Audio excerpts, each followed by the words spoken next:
Good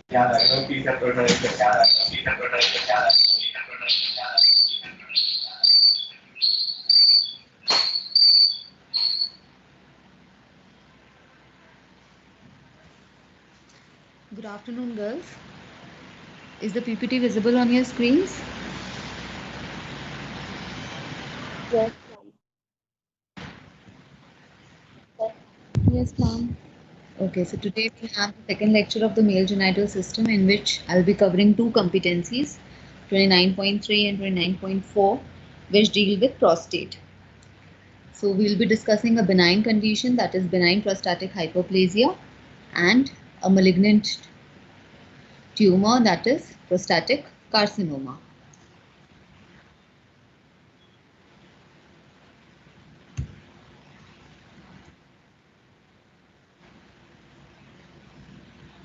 So just for revision, what is the normal anatomy of prostate gland? You all know where it is situated. It is situated around the neck of the bladder and urethra. It is a retroperitoneal organ, and normally it weighs 20 grams in adult males, and it is devoid of any distinct capsule. Now, prostatic parenchyma is divided into four zones. They are four biologically and anatomically distinct zones, and it is important to know about these zones because the two conditions that I've just mentioned, that is benign prostatic hyperplasia and prostatic carcinoma, these two arise from different zones of the prostate, right? So the four zones are the peripheral zone, that is the outermost. In this picture you can see the dotted area is the peripheral zone. Then you have the central zone, okay, you have the periurethral zone, and you have a transitional zone. The transitional zone is outside the urethra, and it is this area from where BPH arises, and carcinoma arises from the peripheral zone. So different proliferative lesions arise in different regions of the prostate. Now, normal histology of prostate shows two elements, the epithelial element and the stromal element. So in this picture, as you can see these glands, right? So this is the epithelial element. You can see two glands in this photomicrograph, and this fibrocollagenous fibromuscular stroma in between. So the two components are there, that is the epithelial component and the stromal component. So glands, as you can see, they show papillary enfoldings. Normal benign glands show these papillary enfoldings, and these glands are lined by two layers of cells. Can you see the inner layer, which is tall and columnar cells, which are the secretory cells, and along the basement membrane are the basal cells, which are cuboidal. Is my cursor visible on the screens? Can you Yes, see my ma'am. arrow? Yes. So just follow this arrow and you will see that along the basement membrane are the basal cells, which are low cuboidal, and then towards the lumen is the inner cell layer, which is tall, columnar and secretory in nature. So you will find within the lumen these secretions. Sometimes they are seen in a laminated form, like for example in this gland, and it is known as corpora amylacea. Okay, I've already told you can see these papillary enfoldings, and in between the glands, this pink with some nuclei, some spindle-shaped nuclei. This is the fibromuscular stroma. Okay, it is having both fibroblasts as well as smooth muscle cells. So it is fibromuscular in nature. Now, growth and survival of prostatic cells, both epithelial and stromal, it is dependent on hormones. It is dependent on testicular androgen, that is testosterone. And that is why if there is castration, that is if there is removal of the testis, then the prostate also undergoes atrophy, because the survival of the prostatic cells is dependent on androgens. If the source of androgen is removed, the prostate itself will also undergo atrophy. So now we'll talk about benign prostatic hyperplasia in more details. So it is the most common benign prostatic disease, and it affects older men, usually after 50 years of age, and the risk goes on increasing with increasing age. So this results from hyperplasia of these two elements that I told you, the prostatic stromal cells as well as the epithelial cells. So there is hyperplasia of both the elements of prostate. Okay, and as I said, it arises from the periurethral and the transitional zone. Okay, and you see large and discrete nodules. This proliferation usually occurs in the form of nodules. So grossly you will see multiple nodules of varying sizes just in the area around the urethra. Okay, and since this proliferation is occurring in the zone which is just around the urethra, what happens? These nodules, they compress the urethra and the patient presents with urinary symptoms, because when these nodules compress the urethra, there is obstruction, there is urinary obstruction. So the presenting features are because of this obstruction by the nodules. I will be talking about the symptoms in more details in the coming slide. It is important to note that this lesion is not a pre-malignant lesion. Yes, there is proliferation of cells happening, but they are not related or associated with any genetic events which are seen in malignant conditions. So it is not a pre-malignant condition.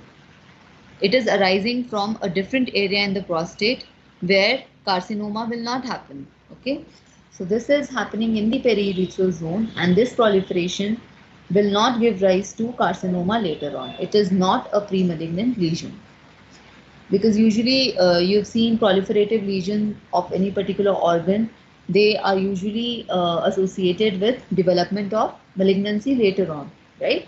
Many of the proliferative lesions are pre-malignant, but not in this case. For example, even fibroadenoma of breast, it is quite similar in nature. It is also hormone sensitive, right? The fibroadenoma of breast, I don't know if breast has already been covered in her lectures, but if not, you'll read later on.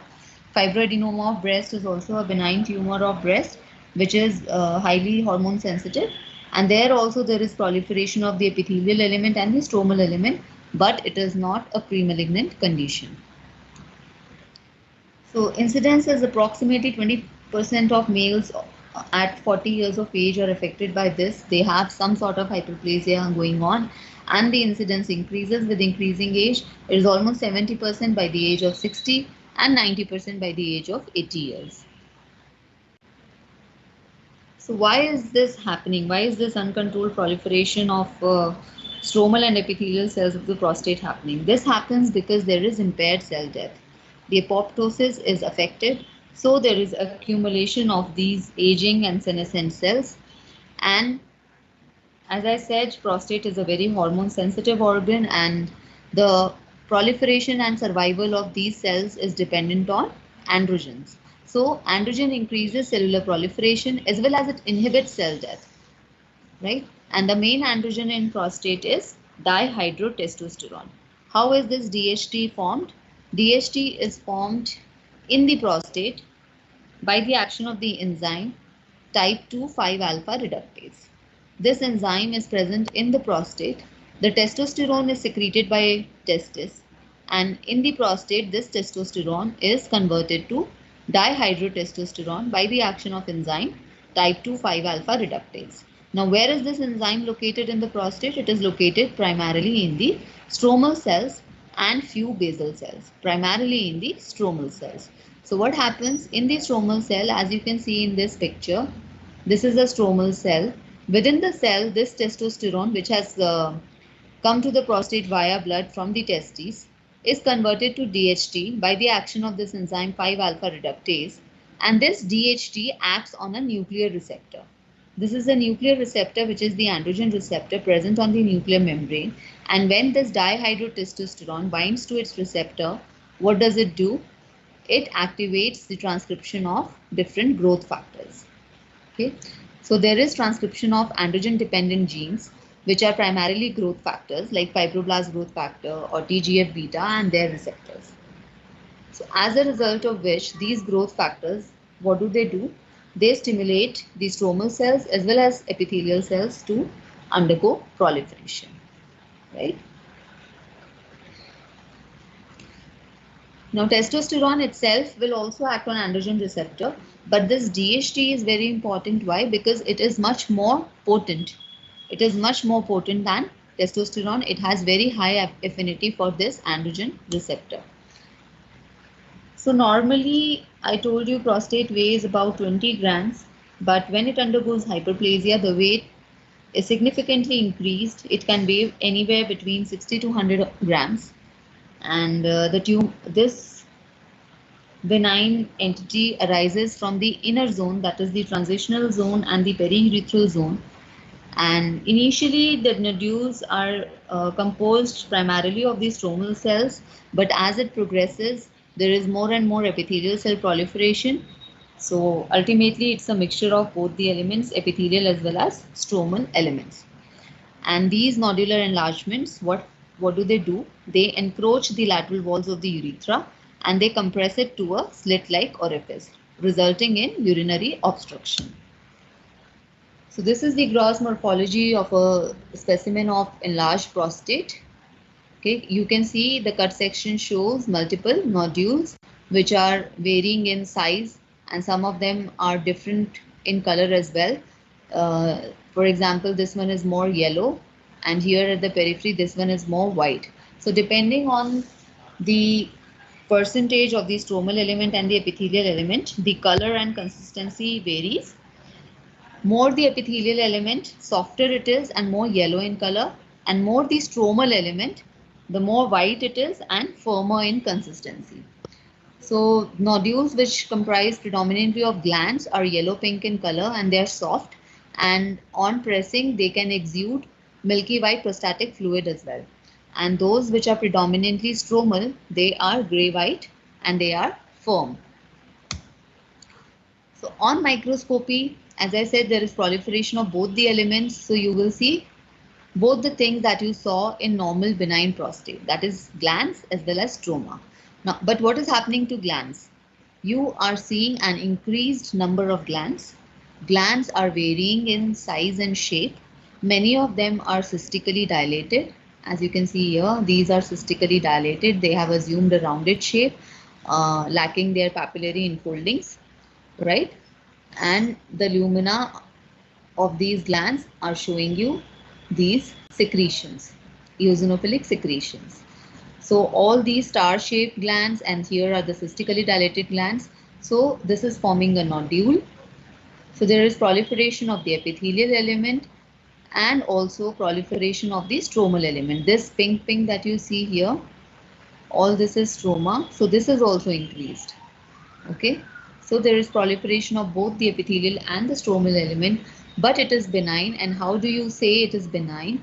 If you go to higher power, at higher magnification, you will be able to see that these glands, just like the benign normal glands, are lined by two layers of cells, the inner luminal columnar cell and the outer layer of low cuboidal or flattened cells.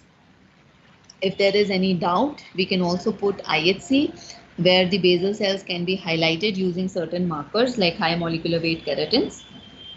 Okay, and in this BPH, you can also find foci of reactive squamous metaplasia. Right now, these cells are columnar in nature, right? But as a result of irritation, they can also become metaplastic, and you can see squamous metaplasia as well. This here again, this pink blob that you see here in the lumen of this gland, this is again corpora amylacea, which is nothing but lamellated secretion of the prostatic glands. So clinical features mainly occur because of urinary obstruction. As I said, the enlarged nodules, they compress the urethra from the sides, and the urethra, instead of being round in shape, it becomes slit-like. So on the left side is the normal prostate. Here it's the normal prostate. This is the bladder, this is the urethra.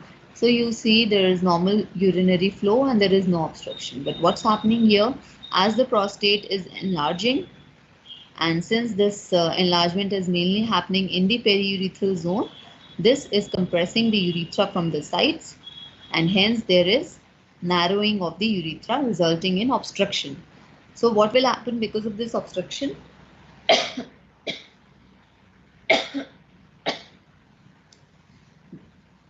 Bladder is not voided completely, so there is residual urine in the bladder. And you all know, whenever there is residual urine in the bladder, it becomes a source of infection, and these patients are highly susceptible to recurrent urinary tract infections because of this residual urine in the bladder. Then also, because the urethra is being compressed, you have increased urinary frequency. Patient has nocturia, that is increased frequency in the night. Uh, Patient struggles with starting the urinary stream and also stopping it. Then there can be overflow dribbling. There can be burning sensation, that is dysuria, because of infection. And sometimes they can also land up in emergency because of sudden acute urinary retention, which requires immediate catheterization. And as a result of this obstruction to urine, what happens to the bladder? Bladder undergoes hypertrophy and distension. So if you do a cystoscopy, you will find that there is increased trabeculation, and the bladder wall is increased in thickness. So all this is happening because of urinary obstruction. So these are the clinical features as well as the urologic findings of BPH. So patient will have increased frequency, nocturia, dysuria, difficulty in starting and stopping the stream of urine, and sometimes sudden acute urinary retention. So how do you diagnose a case of BPH? On clinical examination, a digital rectal examination is done.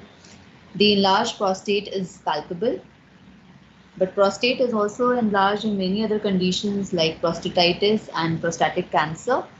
But in BPH, it has a very smooth contour as compared to malignancy. In malignancy, it is hard and it is fixed, whereas in BPH, it is soft, smooth, okay, and it is not fixed to the rectum. Then you can do a blood test where you measure the level of prostate specific antigen. Prostate specific antigen is not elevated only in cases of BPH, but this elevation can also be seen in prostatitis. It can be seen in prostatic cancer. So it is not specific for any particular disease entity of the prostate. It is elevated in almost all the disease conditions affecting the prostate. But it is still a very important test. Why? Because it helps in deciding the treatment modality.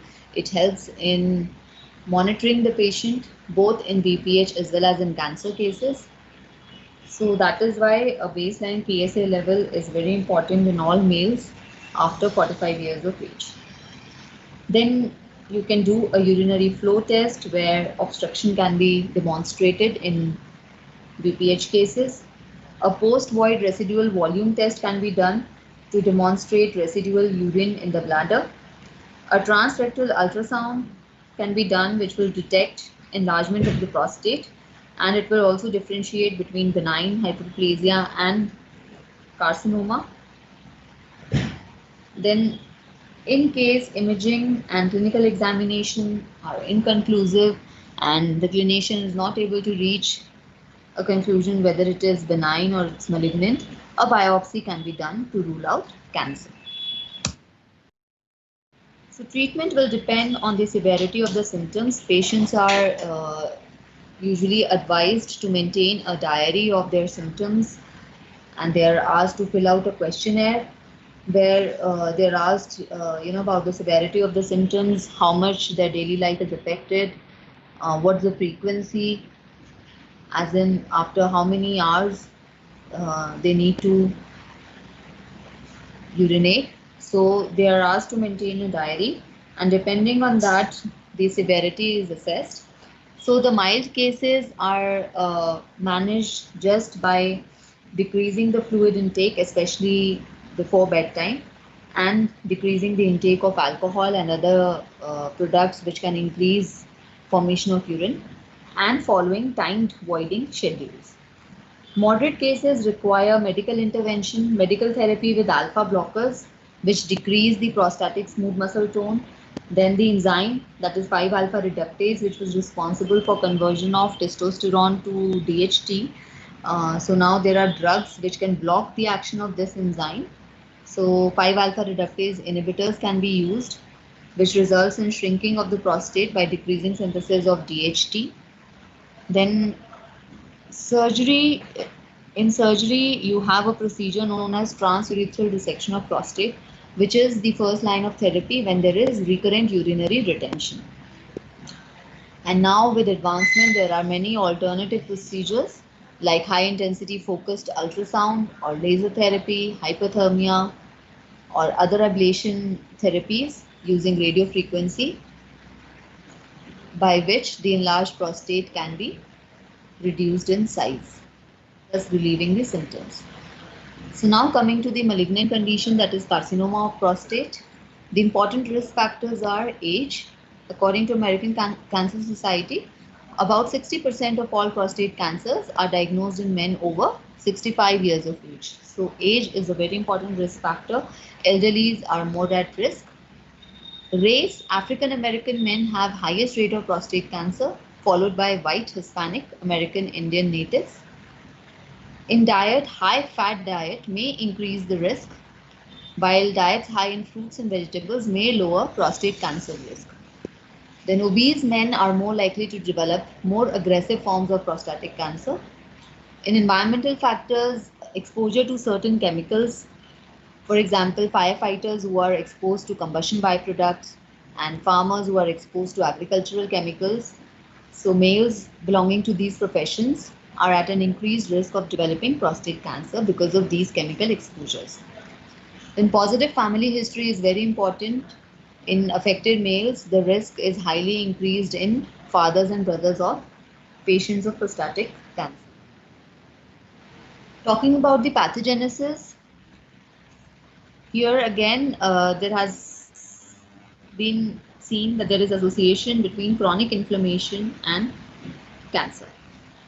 Like for example, you must have read in liver, whenever there is chronic inflammation happening because of any stimulus, be it infection, be it some dietary carcinogens, be it hormonal imbalance, or be it some genetic factor, whenever there is chronic inflammation, the cell cycle is dysregulated and there is increased cell proliferation and decreased apoptosis. So similar thing is seen in prostate as well. Because of these factors that I've just enumerated, there is a chronic inflammation going on in the prostate, which results in a lesion known as proliferative inflammatory atrophy. So because of inflammation, there is proliferation. At the same time, there is atrophy. So glands become smaller in size, but because of decreased apoptosis, cells are also increased in number, and there is increased proliferation as well. Okay, and as a result of certain other genetic events, this can transform to first in an intraepithelial neoplasia. Intraepithelial is when it is not invasive, it is still limited by a basement membrane, but cytologically the cells have become atypical. Okay, so that is intraepithelial neoplasia, and then ultimately they can transform into invasive cancers, that is prostatic adenocarcinoma. So as I said, prostate is a very hormone sensitive organ.